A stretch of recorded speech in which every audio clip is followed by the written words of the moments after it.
ልንጸልይ እኮ መጽሐፍ ይዘን ስንት ገጽ ቀረው ብለን እንቆጥራለን እኮ አይደል? ይሄ ነገር እንደ እየጨመረ ነው እንደሚሄደው እያልን ማለት ነው። ስለዚህ እጸልያለሁ አለመጸለየን እርዳው። ምን አሁን ለጸሎት ቆመን ስንት ነገር አይደል የምናስብ? አባታችሁ ነው ይብላችሁ እስክጨርሱ ስንት ቦታ ነው ደርሳችሁ የምትመጡት? እኔ አንዳንዴ እንደውም አባታችሁ ነው ከመቼው አለቀ ብላችሁ አታውቁ? መሐል ላይ አቋርጬው ነው ወይስ እንዴት ነው ብላችሁ አታውቁ?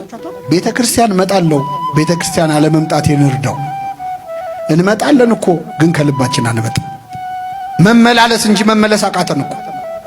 እንመላለሳለን ግን አንመለስም። እንሰብካለን ግን አንሰበክም። ከባድ ነው። ይሄ ሰውዬ እንዴት አይነት ጸሎት ጸለየ? አምናለሁ አለማመኔን እርዳው። ልታድን ትችላለህ ብዬ አምናለሁ፣ ግን ደግሞ እምነቴ ብቁ አይደለም፣ ሙሉ አይደለም። አለማመኔን እርዳዋል በሉ እስኪ። እጸልያለሁ አለመጸለየን